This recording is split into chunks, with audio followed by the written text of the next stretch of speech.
Hello and welcome to Housing TV News at the top of the hour, coming to you from our studio here in the nation's capital, Abuja. I am Mimi Tondo. Our top stories. Senate confirms appointments of service chiefs. Defense chief calls for stronger police, reduced military strain. South African Air Force chief hails NAV during Makurdi visit. And in sports, Super Eagles set to open Morocco camp for World Cup playoffs. On the foreign scene, Somalia declines probe into Revis after rental license breach. Now the news in details. In Abuja, the Senate has given its endorsement to President Bola Tinubu's choice to lead the nation's armed forces. Lawmakers confirmed Olufemi Oluyede as Chief of Defense Staff, Wahidi Shuaibu as Chief of Army Staff, Idi Abbas as Chief of Naval Staff, and Kennedy Aneke as Chief of Air Staff. The approval came after a closed-door screening presided over by the Senate President that lasted nearly 2 hours, during which senators pressed the nominees on safeguarding national security and modernizing military operation. The Senate now confirm the nomination of Lieutenant General Olufemi Oluyede for appointment as Chief of Defense Staff for the Armed Forces of the Federal Republic of Nigeria. Those in favor say aye, and those against say nay. The ayes have it. The nomination of Lieutenant General Olufemi Oluyede as Chief of Defense Staff is hereby confirmed for the Armed Forces of the Federal Republic of Nigeria. Distinguished colleagues, will the Senate confirm the nomination of Major General W. Shuaibu for appointment as Chief of Army Staff for the Armed Forces of the Federal Republic of Nigeria? Those in favor say aye. Those against say nay. The ayes have it. The nomination of Major General W. Shuaibu is hereby confirmed as Chief of Army Staff for the Armed Forces of the Federal Republic of Nigeria. Distinguished colleagues, will the Senate confirm the nomination of Rear Admiral I. Abbas for appointment as Chief of Naval Staff for the Armed Forces of the Federal Republic of Nigeria? Those in favor say aye. Those against say nay. The ayes have it. The nomination of Rear Admiral I. Abbas is hereby confirmed as Chief of Naval Staff for the Armed Forces of the Federal Republic of Nigeria.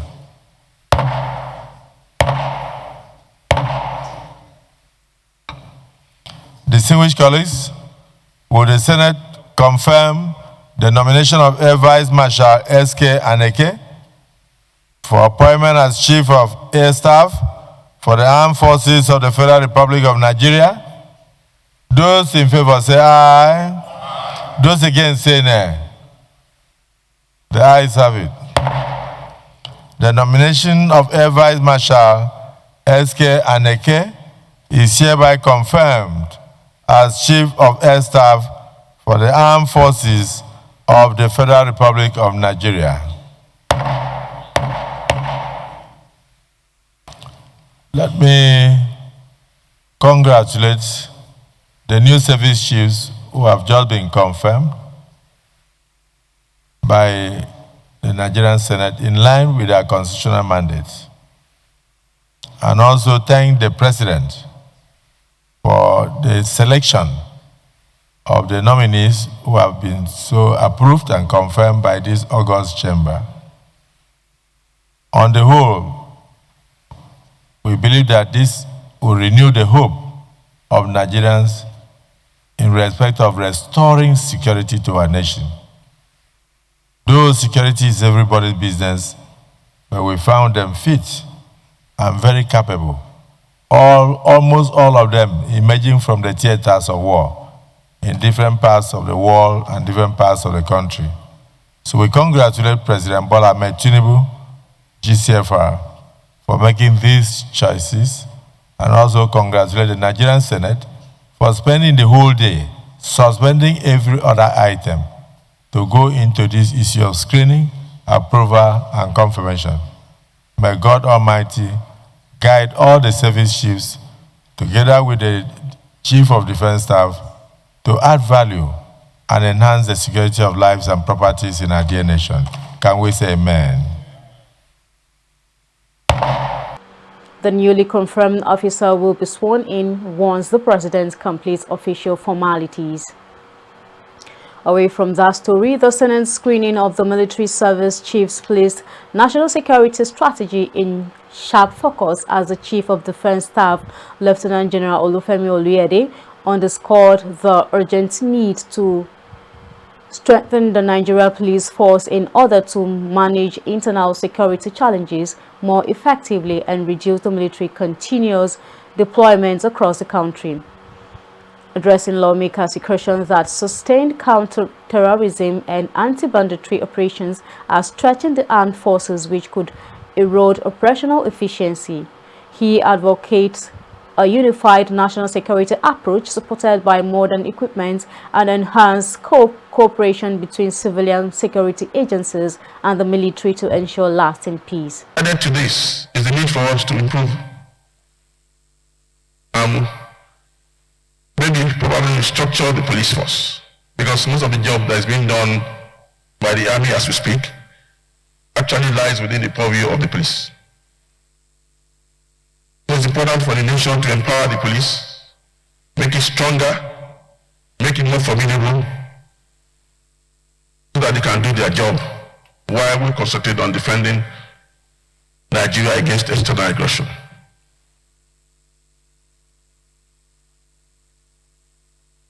So when you aggregate to all these points that I made, then I can tell you that my tenure as Chief of Army Staff has been quite challenging.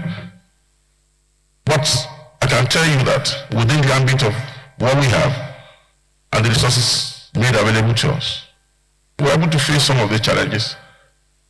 And I believe that things have improved tremendously, but we can do better. But in doing better, it requires a whole society approach. Everybody must be involved. I don't think it should be left only to the military to prosecute and face all these challenges. It's not going to work. It's important for all hands to be on deck to make Nigeria safer. Senate President Godswill Akpabio noted that the screening fulfills a constitutional duty to ensure that only capable and committed officers hold key defense positions. He described the exercise as central to the Senate oversight responsibilities and to maintaining discipline and professionalism in the military. Like the Senate leaders pointed out, now that they are like the class prefects. By the way, I used to be a senior prefect in my college, in my days in secondary school. So I had other prefects under me. So today you are like the class prefect. You are like me when I was senior prefect. So, and we have earlier cleared you, and we have no doubt as to your capacity to deliver. Is it the view of the Senate that he'll be allowed to take a bow and watch as others speak to us? Those in support say aye. Those against say nay. The ayes have it. Thank you so much, General. Other military chiefs include Major General Wahid Shoaibu for Chief of Army Staff, Air Vice Marshal Kennedy Aneke for Chief of Air Staff, and Rear Admiral Idi Abbas for Chief of Naval Staff. As the Chief of the Air Staff, if confirmed, sir, my duties are very clear, direct, and they are, and simple. They are to secure the lives of Nigerians, their liberties and aspirations through the instrument of air power in conjunction and synergy with both my colleagues in the military and the other security organizations. This is not merely a professional mandate, but a sacred trust between the Nigerian Air Force and the people we serve. Every decision I make coming to the question of Coming to the question of working with the Navy, any decision I make, every policy I craft, and every mission I authorize. Currently, we have Operation Safe Corridor operating in Bundi, whereby all the modalities have been in place to ensure effective deradicalizations of those surrendered bandits. And what we provide for them as skill acquisition to make them viable as skilled members of the society. Now, integrating them into their various communities, that is not within our purview. First question, the issue of de-radicalization. I totally agree with the Chief of Army Staff nominee's opinion. De-radicalizing the repentant criminals is a good way forward, but what of the moral burden? These are people that have killed, have maimed, and been integrated back into the society, to my mind, may remind relatives and family members of those that they have maimed to think in another direction. The Senate expects a constructive engagement with the military heads as part of efforts to fortify Nigerian security architecture. Away from that story, Nigerian Drug Enforcement Agency has announced significant progress in its campaign against narcotics under President Bola Ahmed Tinubu's administration. Speaking at an awards ceremony in Abuja, NDLEA Chairman Brigadier General Mohammed Buba Mewar, retired, praised personnel for intensifying efforts against drug abuse and trafficking over the past 30 months.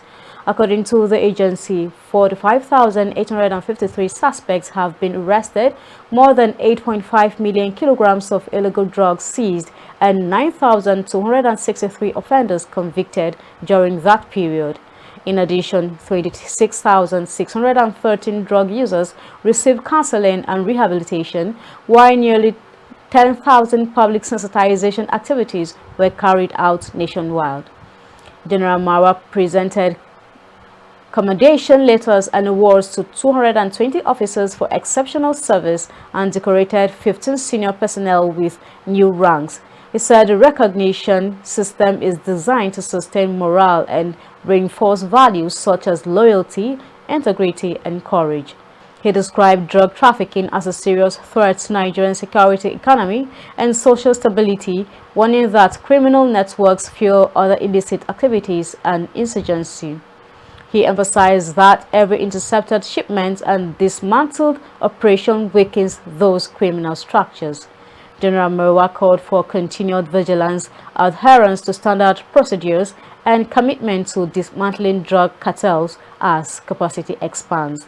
The NDLEA says it remains focused on strengthening national drug control and sustaining momentum toward a drug-free Nigeria.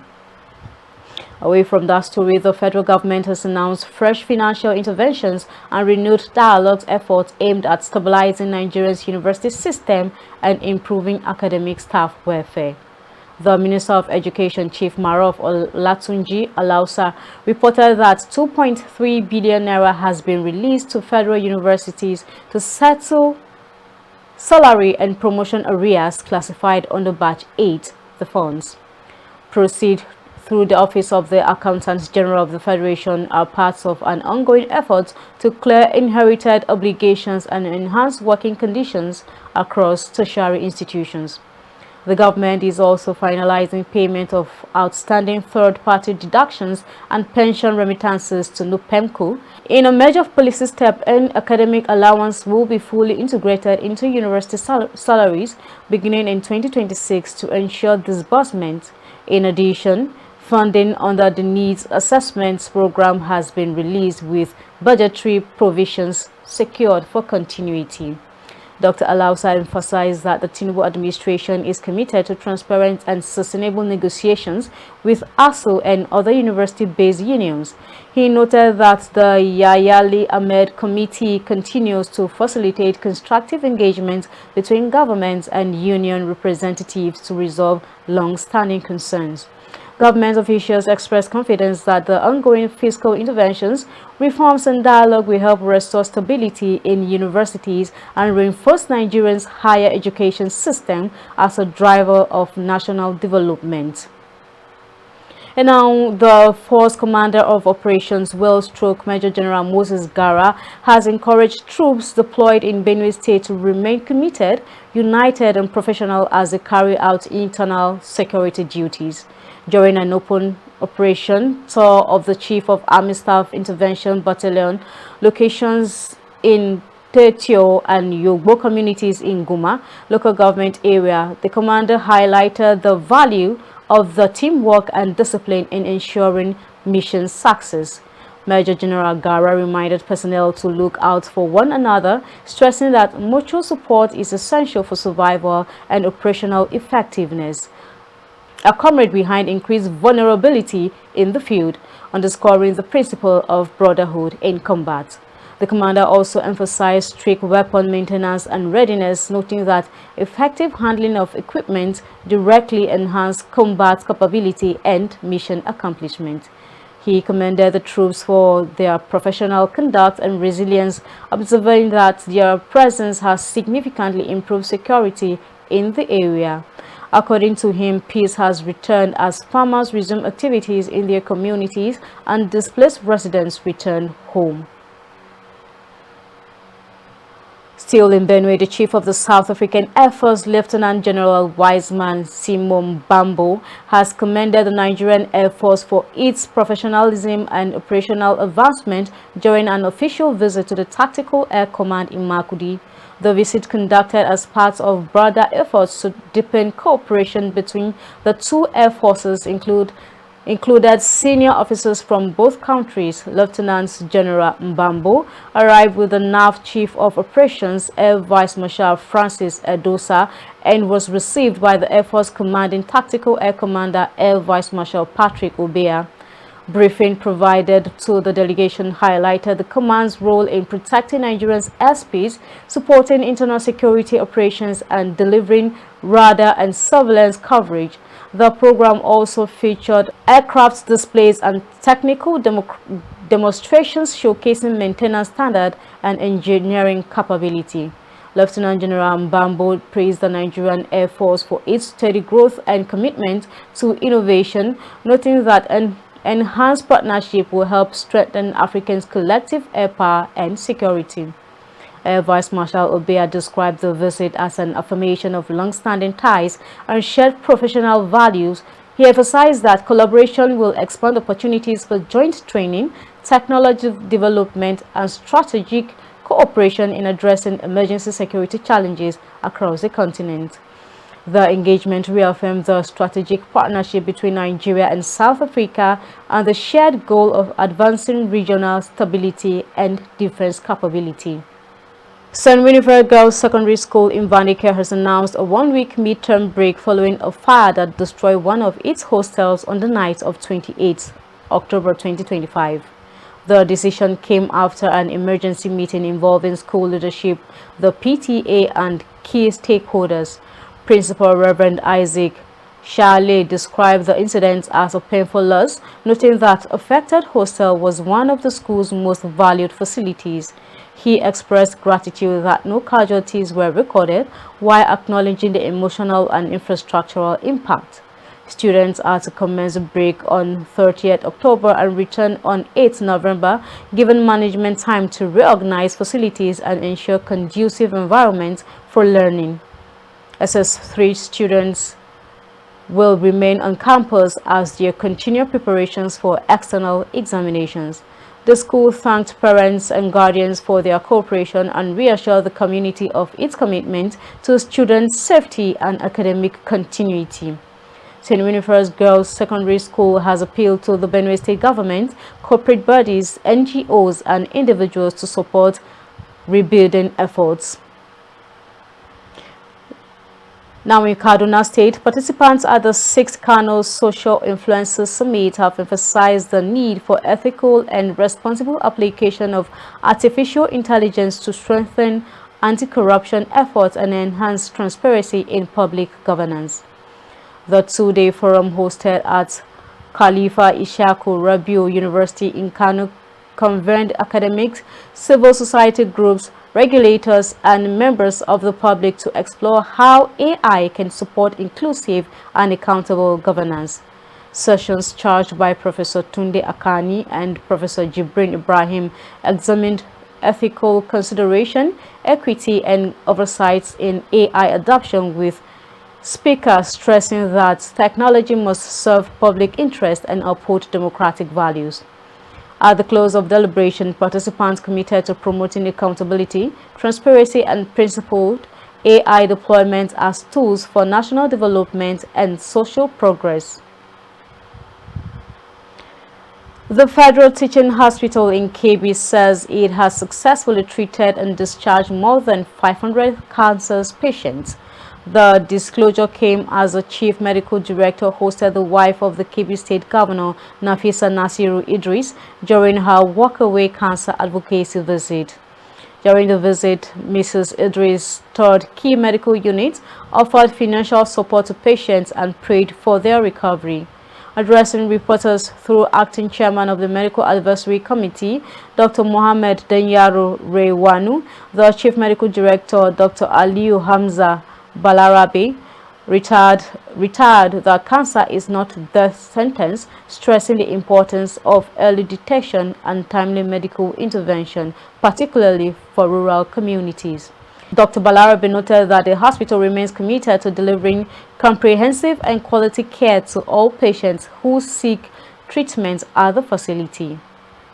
Away from that story, following the adoption of the Governor Biodun Oyebanji as a party's candidate for the 2026 Ekiti governorship election, Kogi State Governor and Chairman of the Ekiti Governorship Primary Election Committee, Ahmed Usman Ododo, has described the consensus primary model as the most effective path for the All Progressive Congress. Speaking at the APC National Secretariat in the Abuja after submitting his committee's report, Governor Ododo stated that the process in Ekiti was peaceful, transparent, and free of internal conflict.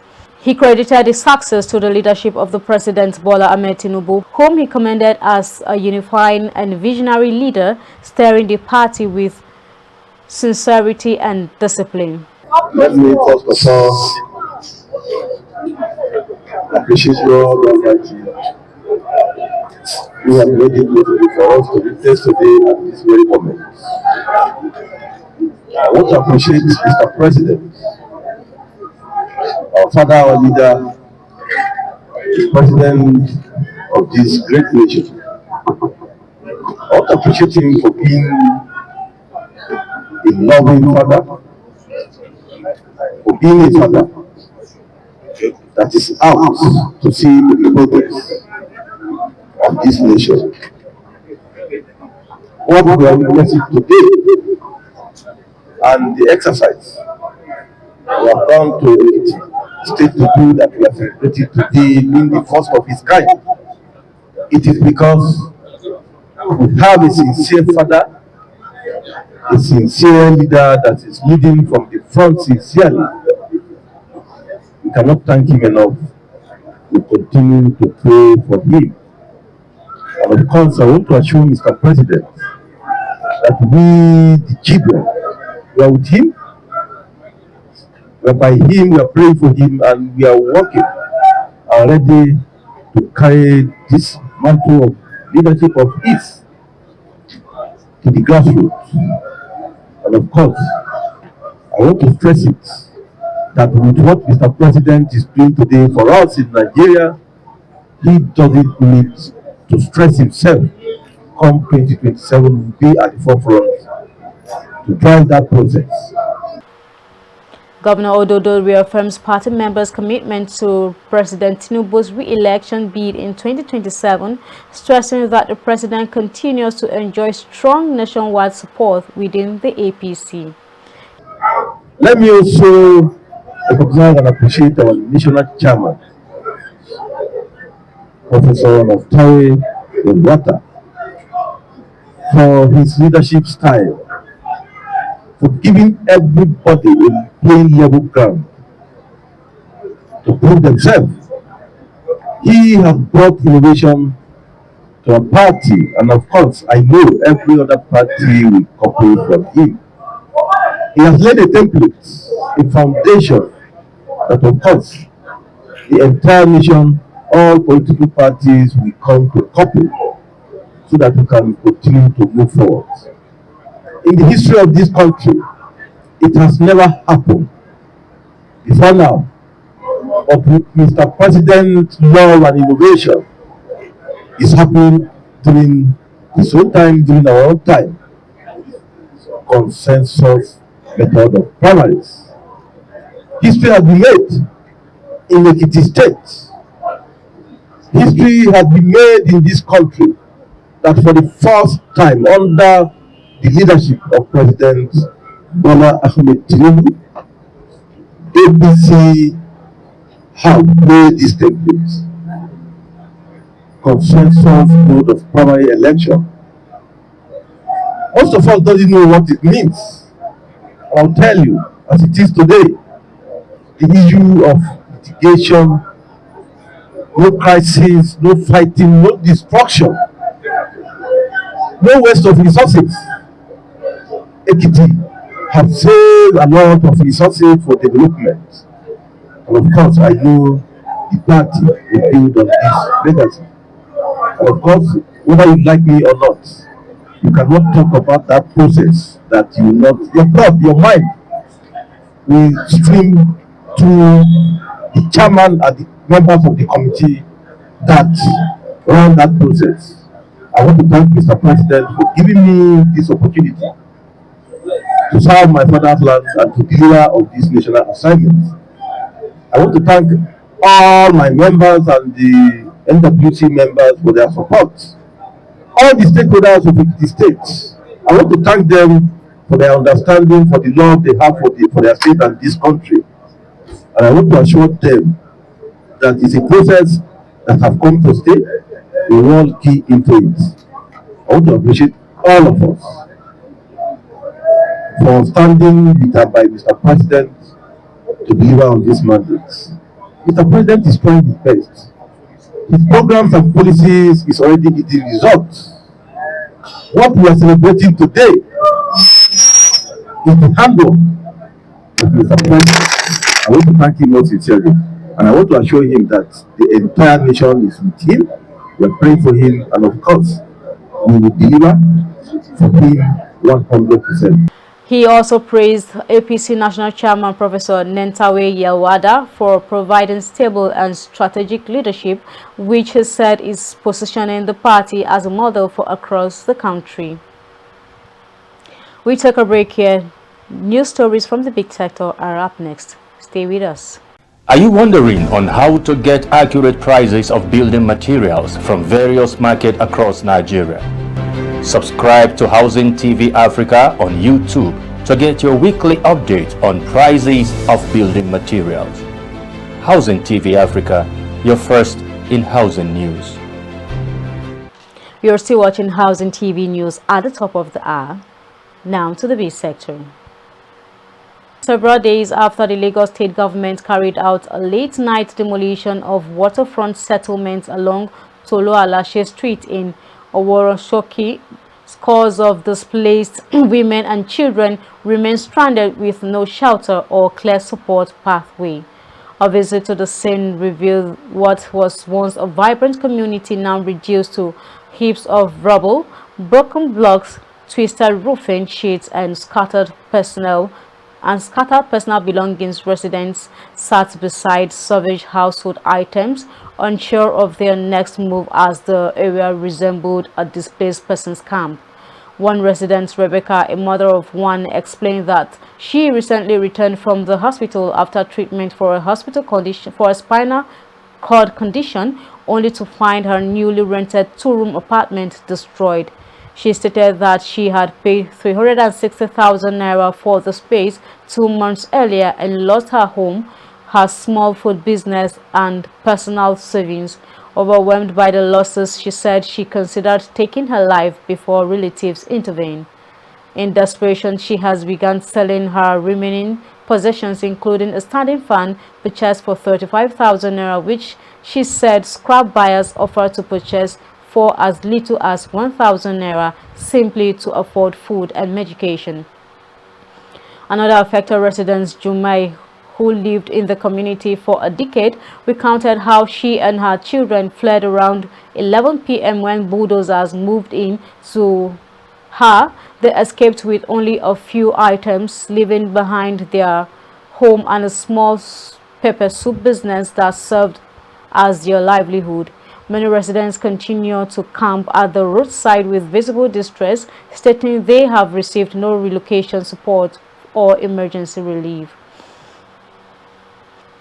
The Nigerian Football Federation has confirmed that the Super Eagles will open camp in Rabat, Morocco on Sunday, November 10th, ahead of the 2026 FIFA World Cup African playoffs. Nigeria will face Gabon in the semi-final on November 13th, with the winner advancing to a final showdown against either Cameroon or Democratic Republic of Congo 3 days later for a chance to contest the Intercontinental Playoff in Mexico next March. The Confederation of the African Football has scheduled both semi-final matches for Thursday, November 13th, and the final for Sunday, November 16th at the Prince Moulay El Hassan Sports Complex. A draw is expected today to determine the specific venues for each semi-final, with options including the El Barid Stadium and the Prince Moulay El Hassan Sports Complex in Rabat. NFF President Ibrahim Gusau expressed confidence in the team's readiness, noting that extensive coordination between the National Sports Commission and the Federation is underway to ensure optimal preparation. He recalled that Super Eagles' spirited qualifications performance against the Benin Republic and emphasized that the players are highly motivated to secure a World Cup ticket. 9 African nations have already qualified automatically for the tournament, which will be hosted across Canada, Mexico, and the United States. Nigeria, Gabon, Cameroon, and Democratic Republic of Congo will now battle for a single slot in the FIFA Intercontinental Playoffs, offering one final path to the 2026 World Cup. United Kingdom Prime Minister Sir Keir Starmer has rejected calls for a formal investigation into Chancellor Rachel Reeves after she apologized for failing to obtain a required rental license for her family home in London. Reeves admitted oversight in a letter to the Prime Minister, describing it as an inadvertent error and confirming that she applied for the license immediately after the issue was raised by the press. Her Southwark property was rented out for €3,200 per month following Labour's election victory in July 2024. But local authorities' rules requires a selective landlord license in the area. The omission could carry an unlimited fine should the council pursue enforcement. In his written response, Starmer confirmed that his independent ethics advisor Sir Laurie Magnus had assessed the issue and determined that no further investigation was necessary, citing Reeves' swift action and apology. The Conservative Party has called for Reeves' dismissal and a full inquiry. However, government sources indicated that the Chancellor had rallied on her letting agent to advise on any licensing requirements, and they failed to do so. Reeves, who has previously supported selective licensing schemes aimed at improving housing standards, had recently praised Leeds City Council for expanding similar measures. The development emerges as she prepares her budget amid scrutiny over potential tax decisions. That's the much we can take on Housing TV News at the top of the hour. Before we go, a quick recap of our top stories. Senate confirms appointment of service chiefs. Defense chief calls for stronger police, reduce military strain. South African Air Force Chief hails NAF during Makurdi visit. And on sports, we told you that Super Eagles set to open Morocco camp for World Cup players.